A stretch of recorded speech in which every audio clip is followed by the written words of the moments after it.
kuigi energiateemad on praegu tõsises fookuses, leiab ka siin päris üllatavaid aspekte, mida teiega jagada. Kas sina oled kunagi mõelnud, mis seos on heal telefonilevil, elektrikatkestusel ja vesinikul? Hea levi tundub eestlasele nagu inimõigus. Kui me leiame punkti, kus Seenemetsas Facerit scrollida ei saa või voolukatkestuse korral kohe elektrilevi kaart ei avane, kipub närv kiirelt mustaks minema. Selleks, et meil ikka levi oleks, on terve Eesti kaetud tugijaamadega, mida ainuüksi Telial on 1500 kanti. Meie oleme praegu tulnud masti alla, aga tegelikkuses päris suur osa nendest tugijaamadest asub kuskil kas kortermajade katustel või suurte korstende otsas või ühesõnaga kõrged objektid kuskil linnaruumis. Aga see torn siin ju ka iseseisvalt päris nagu ei toimeta, et meil levi oleks, selleks on siiski vaja elektrit. Ja päris suures koguses. Teatavasti me oleme võtnud endale hästi ambitsioonikad eesmärgid, olla emissioonivabad, olla prügivabad aastaks 2030.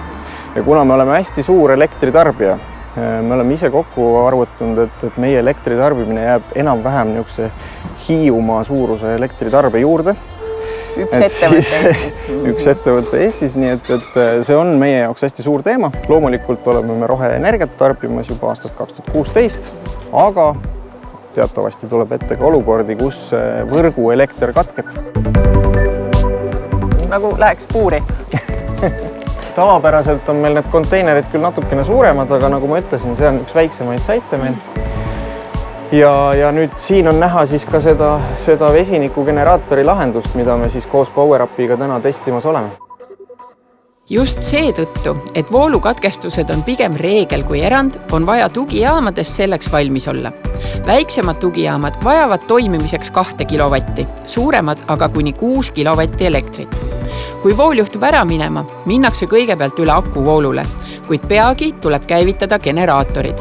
Linnades tuleb voolukatkestusi harvem ette, aga maapiirkondades tõestavad generaatorid oma vajalikust nii korra kvartalis. Seni on Telia tugijaamades kasutusel olnud diisel- ja bensiinigeneraatorid, aga nüüd testitakse siin hoopis iselaaditehnikat. Tegu on vesinikul töötava elektrigeneraatoriga ja mis ta teeb, ta võtab balloonist vesinikku, õhust võtab hapnikku, siin külje peal on näha ka, siin on ventilatsiooniavad. Ja mõlemal pool. Ja, et siit tõmbab õhu endale sisse ja siis mis toimub siin sees on kütuselemendid. Jah, et see kütuselement näeb selline välja.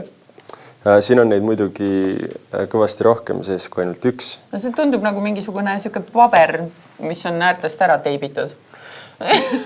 Tegelikult on raudselt mingi hirmkallis vidin siukene. No tegelikult ongi hirmkallis vidin, et kütuselemendi tehnoloogia on sellises vormis, nagu ta täna on, kasutuses alates 60-ndatest Apollo missioonidest, nii et see tegu on tegelikult kosmosetehnoloogiaga.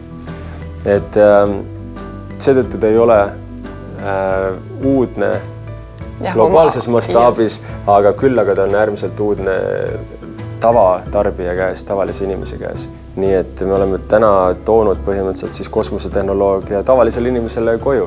Ja seda me teeme siin Eestis koha peal, nii et see kodumaine toode. Ehk siis vesinik pluss hapnik võrdub siis elekter, soojus ja vesi. Ma oleks nagu 8. klassi füüsikatunnis praegu. Ehk siis Eesti iduettevõtte PowerUp Technologies on TalTechi keldris välja töötanud targad vesinikgeneraatorid, mis ei tossa, ei mürise, ei vaja hooldust ega ka inimest, kes masinad sisse ja välja lülitaks. Kuna generaatorid on emissioonivabad, on neist pikas perspektiivis abi ka Telia keskkonna eesmärkide täitmisel. Me võrdleme alati teda tolmuime, aga ainus hooldus, mida vaja teha juhul, kui on väga tolmune keskkond, siis on filtreid vaja vahetada aeg-ajalt. Armsad Kangruküla elanikud telekaamerate jaoks me saame praegu simuleerida olukorra, kus tekib voolukatkestus, ehk siis te olete nüüd mõnda aega ilma levita. Yes, so Paul, now we will take the electricity out of this room, yes? And also from the mass, so local people will be without connection for a while. Yes, probably. Awesome. Okay, let's do it. Let's see if it all works. So, I'm turning off the AC. Yes, you are. So those are the 3 phases, and this is the plug that our generators are connected to, and they detected it. So they automatically detect, oh, now we need to start working, so there's no one that has to come. No. They have to be turned on once, then they are in a sleep mode. Okay. And they're constantly detecting the battery voltage as well as the AC grid connection. What you hear, like this little sound they make, this is a purge. Okay. And it's really important for the fuel cell inside that there is a purge to clean it from like dust, from air. Yeah. So now they're going to start up. And it's not actually making loud noise. Whoever has heard a diesel generator making noise, it's quite impressive. Yes, now we see both generators running and delivering the power. And that's for all our mobile phones that are exactly. Here. So how long do they back up the system? So this bottle contains energy for 8 hours. Idufirma toodab erineva võimsusega vesinikgeneraatoreid, millest Telia võtab käiku 1 kilovatised versioonid. Ja need 1 kilovatised generaatorid on ka modulaarsed. Nii tegelikult kui see 400 vattine ka. Et mis tähendab, et 1 kilovatistest me teeme seal masti all siis näiteks 2 kilovatise või 4 kilovatise või isegi 6 kilovatise süsteemi. Tihti vesinikuga seostuvad inimestel sellised ohuküsimused, et on ikkagi nagu uus tehnoloogia, et kuidas teie tunnete, et siin on ju tavalised balloonid ei erine palju sellest, mida tanklates müüakse nagu kodukasutaja gaasi alt. No meie hea partner PowerUp on meile igatepidi selgeks teinud, et tegemist on hästi ohutu ja lahendusega, et see ei nõua isegi mingeid väga erilisi hoiustustingimusi. Et võib ka kortermaja katusele panna? Võib ka kortermaja katusele täiesti vabalt panna ja mingit ohtu sellega ei kaasne. Et kuni senneni välja, et neid generaatoreid võib täiesti kodumaja pidamises kas või köögilaua peal käituda ja pigem toimib ta kui õhupuhastaja ja õhuniisutaja. Vesinik on ohtlik, aga ta ei ole ohtlikum kui mõni teine kütus. Et tema tegelikult plahvatusjõud on väiksem kui on propaanid. Ehk siis kui vesinik isegi põlema läheb, siis kui me vaatame pilte vesinik tankla põlengutest, siis need kahjud on äärmiselt väiksed seal. Seal on plahvatus, otse loomulikult on toimunud, katus on pealt ära lennanud, aga ka leeke seal näha ei ole, sest et vesinik pluss hapnik võrdub vesi, ehk siis kõik on märg seal. Ma eeldan, et pikas plaanis on teil plaanis välja vahetada kõik diiselgeneraatorid ja bensiinigeneraatorid. Kui palju neid Telial üldse täna käigus on? Et iga masti all vist ei ole enne? Ei, iga masti all ei ole. Meil on suurusjärgus üle 100 generaatori, mobiilsed ja statsionaarsed siis kokku. Ilmselt kõiki statsionaarseid generaatoreid, mis meil on üsna võimsad, me välja vahetada lühiperspektiivis vähemalt ei saa, aga kindlasti mobiilsed ja ka need, mis on väiksemad statsionaarsed generaatorid. Aga jah, selleks, et olla emissioonivaba, peame me 2030 aastaks sellega kindlasti ühele poole sama. Katrin, tegelikult vesinikgeneraatorid on ainult üks osa Telia energiastrateegiast. Mida see endast kujutab üldse? Jah, nii on. Telial on sellised keskpikad või pikad keskkonna eesmärgid, päris suured eesmärgid, et 0 süsinikemissiooni ja 0 prügi siis aastaks 2030. Ja energiastrateegia, ma arvan, on üks kõige olulisemaid osasid, kuidas me sinna poole siis liigume. Seetõttu katsetab Telia praegu jõudsalt ka päikesepaneelide kasutamist tugijaama mastides ning andmekeskuste juures.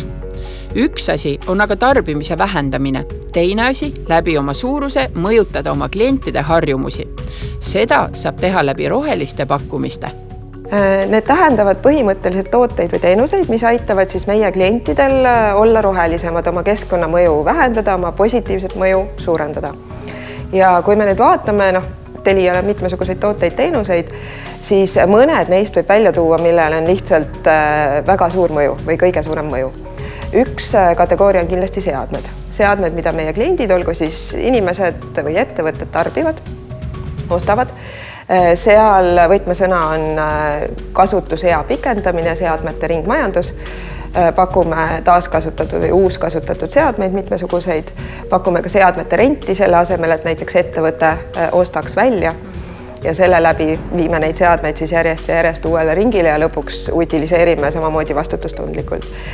Teine päris oluline teenus just rohelisest vaatest on andmekeskused. Andmekeskused on päris suured energiatarbijad ja kasutajad.